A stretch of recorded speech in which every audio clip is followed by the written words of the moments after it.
A comienzos del Minoico medio, la cerámica pintada en el estilo denominado de Camares cultivó la temática de líneas curvas, sinuosas o espirales, con complicados juegos de tangencia y fuerte coloración. Esta cerámica debió ser muy apreciada, puesto que se han encontrado numerosos ejemplares de ella en Egipto, entre los restos de la XII dinastía, así como en las islas del Egeo y en Chipre, con la aparición alrededor del 1700 antes de Jesucristo de las pinturas murales. El gusto naturalista de estas pasó a la cerámica, en sustitución de los temas abstractos de Camares. Aparecen movidas representaciones de plantas, sin estilizar, pájaros y animales marinos, estrellas de mar, caracoles, corales y pulpos, constituyendo estos últimos una temática totalmente inédita hasta entonces, y que revela el gusto cretense por las formas curvas, variadas y libres en tonos azulados. A partir del 1580 la cerámica evolucionó hacia un tercer estilo. Al naturalismo sucedió el llamado estilo de palacio, decididamente decorativo, que tiende a dar rigidez y simetría a las formas estilizándolas con un deseo de mejorar la naturaleza. El orgullo que este hecho revela se manifiesta asimismo en la acumulación de temas monumentales, como la doble hacha ritual y de motivos arquitectónicos. Entre los objetos de uso del minoico medio se encuentran los ritones en forma de cabeza de toro, labrados en esteatita, con cuernos de oro, nácar alrededor de la nariz y ojos de cristal de roca incrustados alrededor de jaspe y rojo, con el iris y la pupila pintados. Debieron gozar de gran prestigio, puesto que los vemos representados en manos de un embajador cretense en las pinturas egipcias de la tumba de User-Amun, ministro de Tutmosis III. En orfebrería, las tazas de oro de Bafio, representando una cacería de toros con redes, ofrecen un realismo visual sin parangón en el mundo antiguo y solo comparable a los mejores fragmentos de un Donatello o de un Cellini. El arte mesopotámico de los sellos se extendió también a Creta, donde se encuentran ejemplares incisos en piedra, hueso, marfil, metal e incluso en lapislázuli, con figuraciones relacionadas con las mesopotámicas, como el héroe luchando con animales y el león venciendo al toro. Del Egeo a Palestina, 2000-1500 a.C. En las islas Cícladas, el desarrollo de la arquitectura pétrea no se inspiró en los modelos cretenses de origen egipcio y asiático, sino en los modelos europeos procedentes de la neolítica Dímini. Así se generalizó el tipo de casa llamado megarón, con sala de 4 apoyos, precedida de un pórtico y con agujero central en el techo, pero en la ciudad de Filacopi, en Melos, edificios del tipo de megarón recubren sus muros con pinturas murales de estilo cretense, y un palacio posee almacenes análogos a los de Cnosos y Faistos. Los idolillos cicládicos de mármol, esteatita o cerámica continuaron reproduciéndose en las placas en forma de violín, los modelos neolíticos.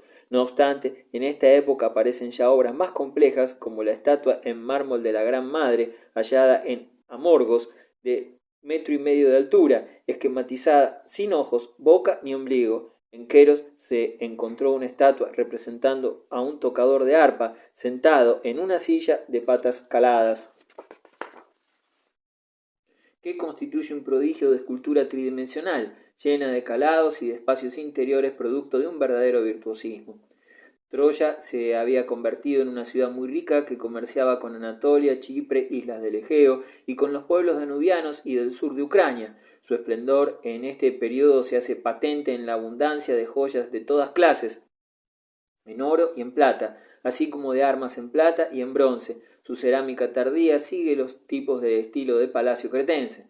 En la costa de Siria y Palestina son muy notables las influencias cretenses, hecho que se explica por la vocación marinera de este litoral. En Ugarit existen fortificaciones como las de Troya, y en Tel At-Chana se conserva un palacio con un pórtico de columnas de madera con base de piedra, semejante a los de Cnosos. La cerámica local imitó claramente a la de Camares y más tarde la del estilo del palacio. Se han encontrado objetos de orfebrería que recuerdan el Asia Menor, sellos de carácter mesopotámico y cajas de perfume que parecen egipcias.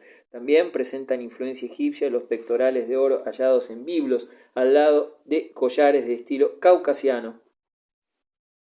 El eclecticismo propio de un pueblo mercader situado en una encrucijada e invadido a cada instante por un dominador distinto se manifiesta en el arte de Siria y Palestina, donde el trabajo del marfil es quizás el único que llegó a alcanzar una personalidad propia con piezas tan significativas como la serie de marfiles de Megido.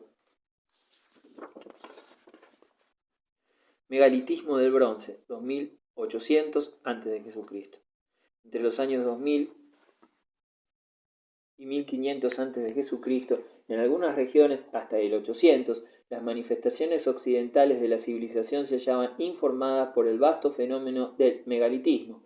Las diferencias existentes entre los hallazgos de los distintos centros megalíticos nos permiten afirmar que su amplia difusión no estuvo motivada por la expansión de un pueblo determinado, sino más bien por la propagación de unos mismos progresos técnicos, junto con una ideología entre mágica y religiosa, semejante a la que dio origen en Egipto al culto de los muertos, un sentimiento de miedo a los malos espíritus, pero especialmente la necesidad de rendir culto con honores y ofrendas a los espíritus favorables, había ayudado a difundir en todas partes lo que constituyó el factor esencial de la primera cultura egipcia, es decir, el enterramiento sagrado, mastaba, túmulo, pirámide, hipogeo, junto con el templo funerario.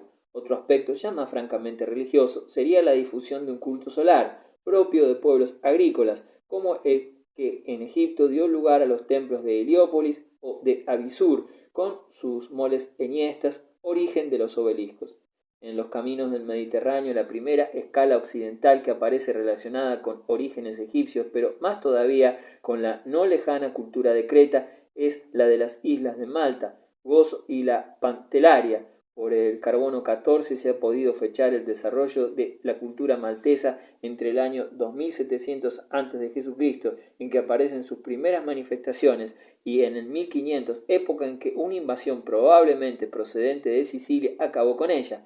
Existen en la isla unos 30 lugares con restos importantes, sobre todo los conjuntos monumentales de Naidara, Agiar Kim, Al-Tarxiem en Malta, el de la Gigantija en Gozo y los hipogeos excavados en la roca de Al-Saflieni.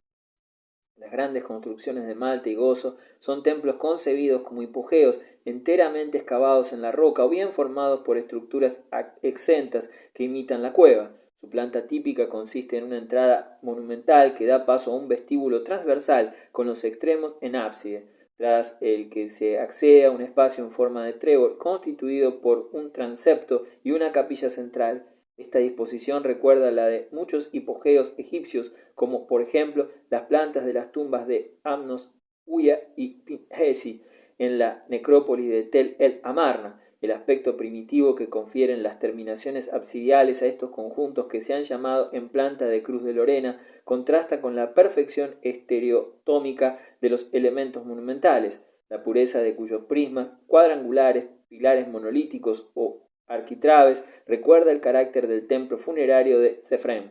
La cultura de Malta tuvo una escultura de gran calidad, conservándose unas importantes estatuas pétreas de mujeres durmientes, desnudas o vestidas, que parecen representar sacerdotisas videntes que profetizarían tendidas en una especie de trance. Sus formas, que recuerdan las esculturas modernas de un Modigliani, un Lawrence o un Moore o un Ferrand, por ejemplo, son combinaciones articuladas de volúmenes ovoides turgentes de perfil invariablemente convexo, bien terminado en una voluntad manifiesta de síntesis, de concreción, de totalidad y de clausura. El tema de la espiral, el gran tema de la cerámica de Camares, invadió en forma de bajorrelieves las jambas de entrada de algunos edificios malteses, simbolizando, al parecer, grandes ojos que vigilaban el acceso al templo. Cuando se descubrieron estos relieves, se hallaban todavía pintados, pero la intemperie ha hecho desaparecer el color. En Al-Terxien, además de las espirales, se han encontrado bajorrelieves con corderos y cerdos, sin duda imágenes de sacrificios. El motivo de las espirales se reproduce también en la pintura de la cerámica maltesa.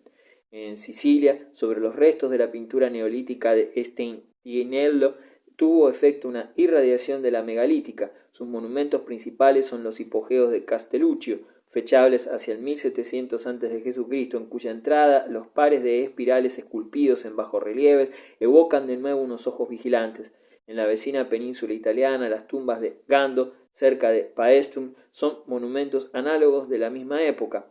En Cerdeña, las Domus Dianas se desarrollaron entre los años 2000 y 1500 y dieron su ejemplo más monumental en la de Ángel Rullo, cerca de Alguer, donde, por cierto, un relieve esculpido permite conocer la existencia y la tipología de una armadura de madera para techumbre. En el continente, el megalitismo afectó especialmente al litoral de la península ibérica, Andalucía, Portugal y zona cantábrica, y más al norte a una vasta extensión que corresponde a la mayor parte del territorio de la actual Francia, penetrando también en Cataluña, Renania, Frisia, la Alemania hanseática, Dinamarca y puntos litorales de Inglaterra e Irlanda. La región en que aparecen las formas más vinculadas a las civilizaciones mediterráneas es la zona andaluza, entre Almería y Málaga, donde al periodo calcolítico de El Garcel, que ya construía pequeños monumentos megalíticos y cistas, sucedió después del año 2000 la nueva cultura que recibe el nombre del poblado de los Millares y que se extendió hasta las actuales tierras portuguesas. Se trata de una cultura del bronce que edifica grandes monumentos sepulcrales, tumbas de jefes en ocasiones, pero más frecuentemente sepulturas colectivas.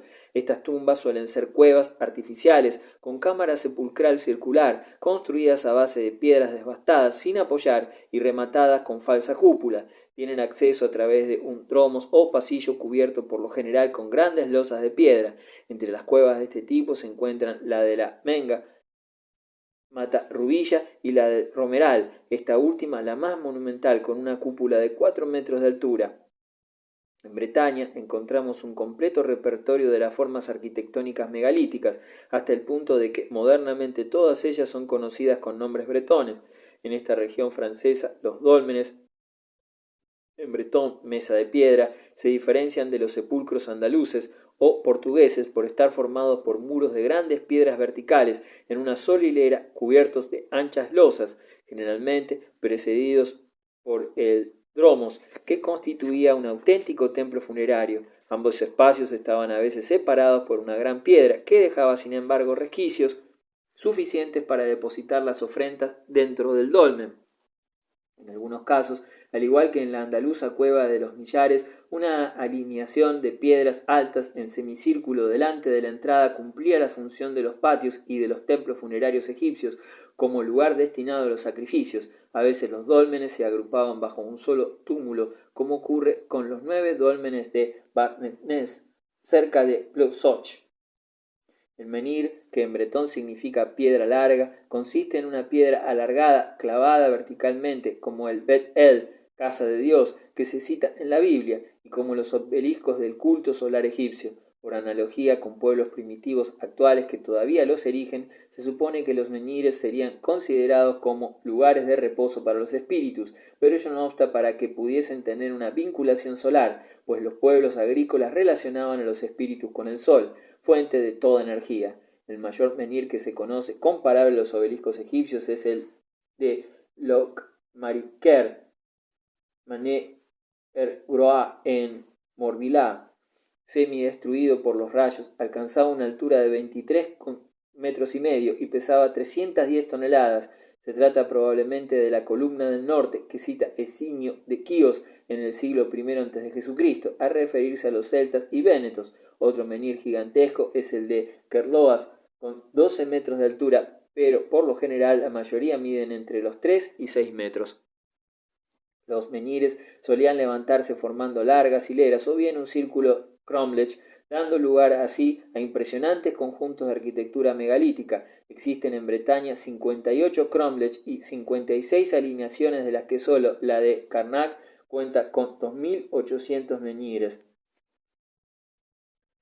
En las Islas Británicas son también muy ricas en construcciones megalíticas. En Inglaterra continuaron levantándose los Long Barrows, especies de colinas artificiales con terrazas bajo las que se alojan cámaras sepulcrales a modo de una colosal mastaba. La mayor de todas ellas es la de Maiden Castle, que alcanza los 500 metros de longitud, cuando estas tumbas se hallan precedidas de un cromlech semicircular, reciben el nombre de Ornate Cairns.